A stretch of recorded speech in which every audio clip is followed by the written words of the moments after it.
they're even talking about doing like influencers boxing and stuff, like Instagram influencers or YouTube guys and stuff. They're setting up a league for guys to duke it out. Apparently, I guess there's an audience for it. I don't know. Absolutely. Well, not my cup of tea.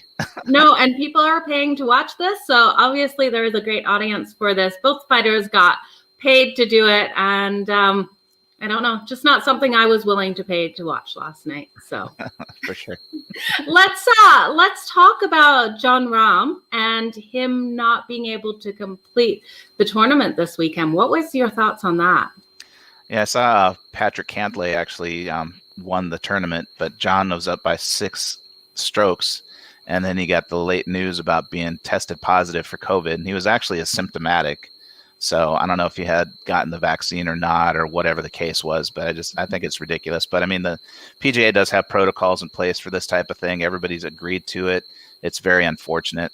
I have my own feelings about the whole COVID and PCR stuff, but this isn't the platform to discuss it. So absolutely. And you know what? I was sad to see him leave. Seeing that video, it was very confusing because you had his guys come up to him without masks on, huddle around him, tell him he had COVID, and then him walk through everywhere without a mask or anything like that. It's kind of the same thing last year with the Dodgers when they had Justin Turner and they pull him out in the game halfway through the game. You know, I mean, it's like he's already been around everybody for the whole time, and then they win the World Series as a game clinching of the World Series, and then they wouldn't even let him, and he finally got out on the field and everything to celebrate with his teammates. But I thought that whole thing was a crock of BS. So yeah, absolutely. And then it's golf. At the end of the day, it's golf. You're outside. Plenty of social distancing.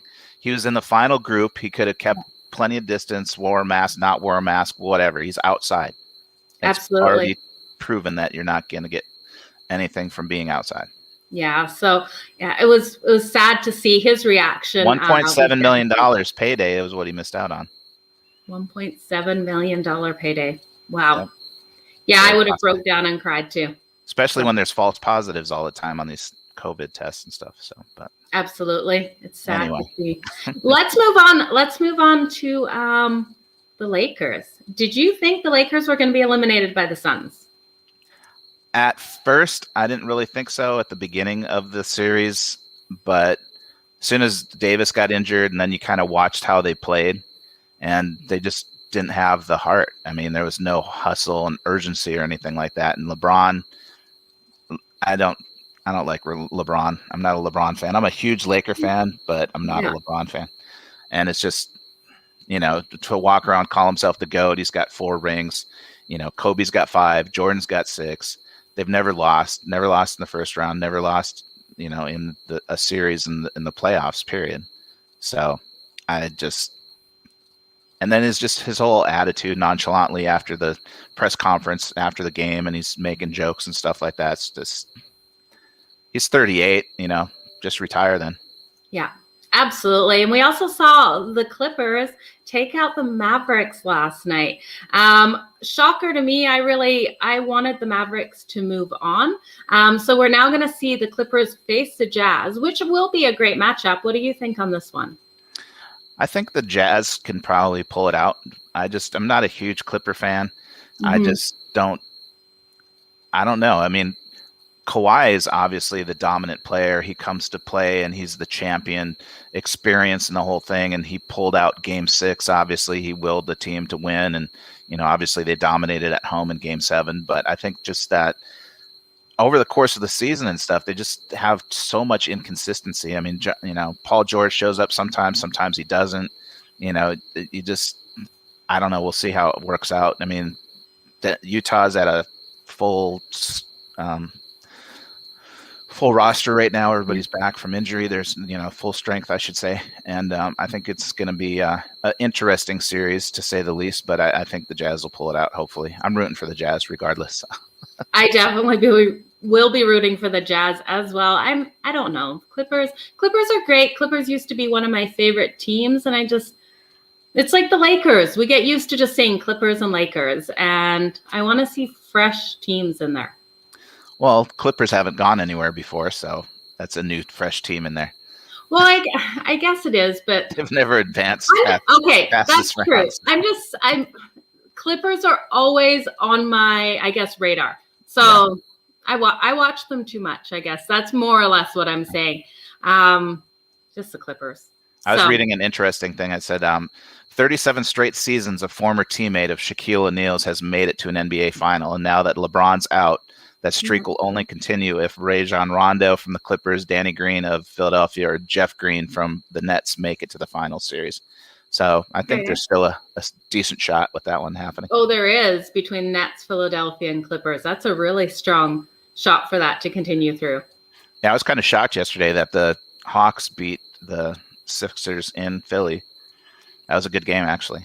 But Trae Young is amazing. Absolutely, He's just bombing threes from the half court almost, it seems like. It's like the new generation Steph Curry, I guess. Very much so. I didn't even put 2 and 2 together, but they're very similar. Absolutely. Absolutely. Yeah, I was on the Philadelphia at -2, so I was disappointed to see the Hawks pull that one out. But it was a great game. So nice, fast tempo game. So I enjoyed it.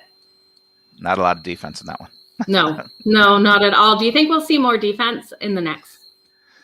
I think so. I think, well, with the Hawks and the Sixers, it's different. I think they play that up tempo and defense. I mean, the Sixers have been good on defense, but the common denominator with failure in the playoffs is Doc Rivers. Sorry to say, even though he's got the one championship in Boston, but ever since then with the Clippers, never could get it done.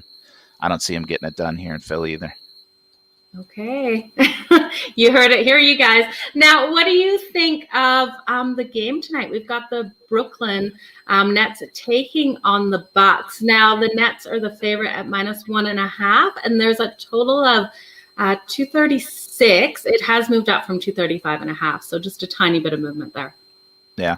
Well, in game one, James Harden was out after just a minute, so they were able to maintain their game plan for that rest of that entire game, playing defense and good offense, rotation and everything. I think they're going to win again tonight.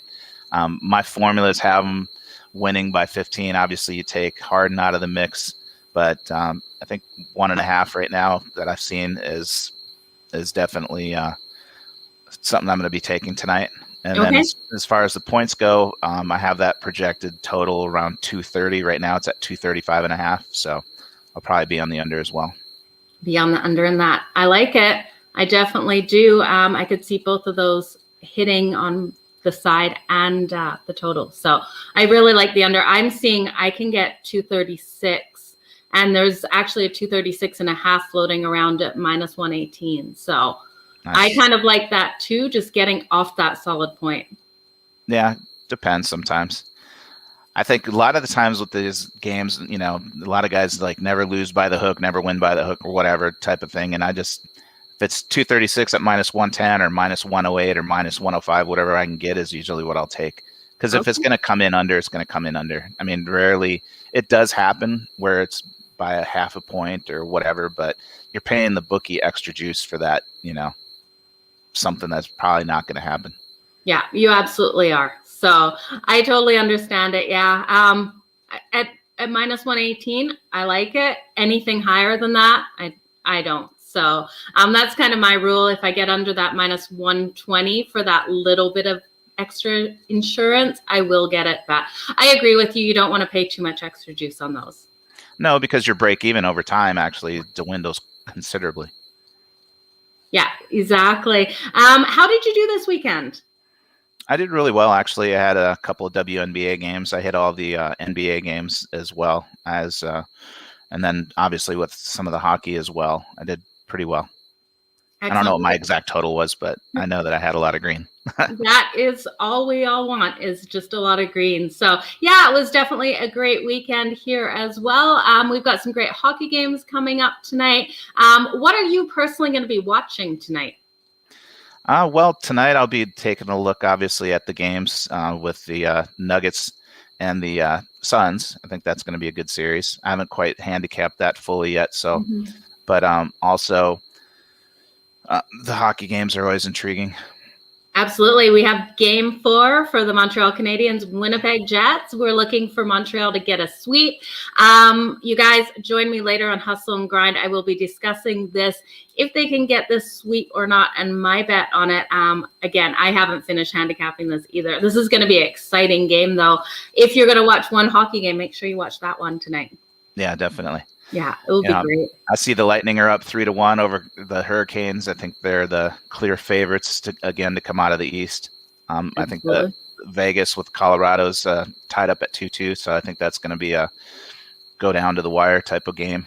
Absolutely. I think it goes to game 7 at this point. You know, we saw Vegas with that home momentum electric crowd last night pull out that second win, and they won it extremely, like 5-1. Actually, both hockey games hit 5-1 last night, which I was blown away by. I was riding the under in one of them and then leaning on the other one, and I'm glad I didn't take the other one to the window. So because there's 10 goals in that game. Yeah. Right? It's the empty netters, and it was the empty netter in the Montreal game that went over. So there's nothing you can do about those ones, and you just hope and pray it doesn't go in. And when it goes in, my neighbors, they all hear it. So my poor neighbors, I need to live on an acreage, like I say, 1,000,000 times a day. Well, Greg, can you tell everyone where they can find you so they can check you out for all your packages and everything that you have going on? Absolutely. You can find me at GDog Sports on Twitter. Excellent. Well, you have an absolutely incredible day. Good luck with all your bets today, and we'll have you on again soon. All right. Sounds great, Joe. You too. Have a good day. Thank you. Take care. All right. Bye.